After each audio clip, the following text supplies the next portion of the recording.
NIM 19040324 dari kelas Teknik Industri A ingin menjelaskan hasil dari bahan kuliah yang saya buat tentang konsep dan proses manajemen. Yang pertama, konsep dasar manajemen. A. Organisasi dan manajemen. Pengertian organisasi. Organisasi bisa didefinisikan sebagai sekelompok orang yang bekerja sama dan berkoordinasi untuk mencapai tujuan tertentu. Sebagai contoh, Anda membentuk panitia peringatan Hari Ulang Tahun Kemerdekaan Republik Indonesia. Anda tentu mengumpulkan teman-teman Anda dan Anda juga bertugas untuk mengkoordinasi dari teman-teman Anda tersebut. Dan ada yang bertugas dari teman Anda tersebut, ada yang bertugas menyusun daftar acara, ada yang menghubungi pembicara dan pengisi acara, dan sebagainya.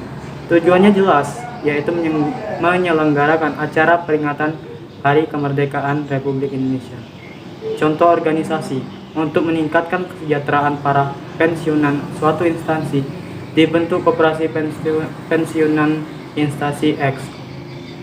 Kepengurusan kemudian dibentuk dan dimulai bekerja. Tujuan ditetapkan yaitu memperoleh keuntungan yang bisa dibagikan kepada anggota koperasi. Yang kedua, manfaat organisasi. Organisasi mempunyai manfaat utama karena dengan organisasi pencapaian tujuan akan lebih efektif dan lebih efisien. Kerjasama orang-orang dalam organisasi memungkinkan terjadinya situasi tersebut. Secara spesifik, organisasi bisa memberikan berikut manfaatnya. Yang pertama, organisasi melayani masyarakat. Yang kedua, organisasi mencapai tujuan. Yang ketiga, organisasi memberi karir. Yang keempat, organisasi memelihara ilmu pengetahuan yang dapat dilihat dari slide yang di samping. 3. Manajemen. Manajemen adalah proses merencanakan, mengorganisasi, mengarahkan, dan mengendalikan kegiatan untuk mencapai suatu tujuan organisasi secara efektif dengan menggunakan sumber daya organisasi. Bagian kedua, fungsi dan proses manajemen terdapat dalam bagian manajemen di slide yang saya tampilkan. Di fungsi dan proses manajemen terdapat pada slide. Belum ada kesepakatan resmi tentang fungsi manajemen. Setiap ahli memiliki pendapatnya masing-masing. Salah satunya adalah G.R. Terry yang menyatakan bahwa manajemen memiliki 4 fungsi terdapat pada slide ini. Fungsi yang pertama yaitu planning atau perencanaan. Yang kedua, organizing atau pengorganisasian. Yang ketiga, actuating atau penggerakan atau pengarahan. Yang keempat, controlling atau pengawasan. Keempat fungsi ini biasanya disebut POS, dan keempatnya berlangsung secara bertahap membentuk proses manajemen. Selanjutnya, proses manajemen dapat dilihat alurnya di slide yang saya tampilkan ini. Di slide ini dijelaskan bagian alir yang pertama yaitu perencanaan, kemudian pengorganisasian, barulah masuk ke pemimpinan dan pengendalian. 4 proses manajemen seperti pada slide ini. Yang pertama, planning atau perencanaan. Planning atau perencanaan adalah proses untuk menentukan tujuan yang akan dicapai serta langkah-langkah yang harus diambil untuk mencapainya. Yang kedua, organizing atau pengorganisasian. Pengorganisasian adalah proses pemberian tugas, pengalokasian sumber daya serta pengaturan kegiatan yang secara terkoordinir kepada setiap individu dan kelompok untuk menerapkan rencana. Yang ketiga, actuating atau pengarahan kepemimpinan. Kepemimpinan adalah proses untuk menumbuhkan semangat pada karyawan supaya belajar giat, bekerja dengan giat, serta membimbing mereka melaksanakan rencana dalam mencapai tujuan. Yang keempat, controlling atau pengawasan.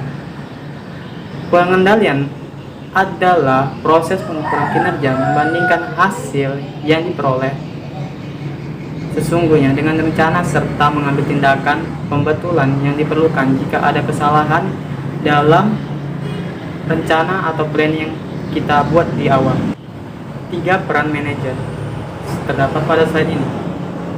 Manajer adalah seorang yang berpengalaman, pengetahuan, dan keterampilannya diakui oleh organisasi untuk memimpin, mengatur, mengelola, mengendalikan, dan mengembangkan kegiatan organisasi dalam rangka mencapai tujuan. Ketiganya itu, yang pertama, peran interpersonal. Bagaimana seorang manajer berhubungan dengan orang lain? Pemimpin boneka, pemimpin penghubung. Yang kedua, peran informasional. Bagaimana seorang manajer menukar dan memproses informasi, seperti pengawas, penyebar informasi, dan juru bicara. Yang ketiga, peran pengambilan keputusan. Bagaimana seorang manajer memanfaatkan informasi dalam pengambilan keputusan, seperti entrepreneur, penanganan kerusakan, gangguan, pengalokasian sumber daya, dan negosiator, yang bisa dibaca atau bisa dilihat pada slide tersebut. 4. Keterampilan manajemen. Kemampuan kemanusiaan adalah kemampuan untuk bekerja sama antara satu dengan yang lainnya. Keterampilan tersebut muncul dalam rasa percaya diri, antusias, keterlibatan secara tulus dalam hubungan interpersonal. Seorang manajer dengan human skill yang baik akan mempunyai tingkat kewaspadaan diri yang tinggi serta kemampuan untuk dapat memahami perasaan orang lain dan karyawannya tersebut. Yang pertama yang harus dimiliki oleh manajemen atau keterampilan manajemen, yang pertama keterampilan teknis atau technical skill. Keterampilan teknis adalah kemampuan untuk menggunakan keahlian khusus dalam melakukan tugas tertentu. Contohnya akuntan, insinyur, peneliti pasar, ahli komputer, dan lain sebagainya. Yang kedua, keterampilan kemanusiaan atau human skill. Kemampuan kemanusiaan adalah kemampuan untuk bekerja sama dengan orang lain. Keterampilan tersebut muncul dalam bentuk rasa percaya, antusias, keterlibatan secara tulus dalam hubungan interpersonal, seperti yang saya katakan di awal tadi. Ketiga, keterampilan konseptual. Conceptual skill adalah keterampilan atau kemampuan untuk berpikir secara analitis. Semua manajer harus mempunyai kemampuan ini, karena manajer harus mampu melihat suatu situasi secara luas serta memecahkan permasalahan yang akan memberikan manfaat bagi mereka yang perlu diperhatikan. Keterampilan tersebut mencakup kemampuan untuk merinci permasalahan menjadi beberapa solusi yang lebih spesifik. Sumber informasi yang saya dapatkan dari bahan ajar yang saya buat, yang pertama dari edisasrawan.blogspot.com, dan yang kedua dari jurnal Dr. Mamdu Hanafi yang berjudul Konsep Dasar dan Perkembangan Teori Manajemen, seperti pada slide ini. Sekian yang dapat saya sampaikan. Mohon maaf apabila ada kesalahan dan kekurangan. Saya Ardian Prayogi, mohon undur diri. Assalamualaikum warahmatullahi wabarakatuh.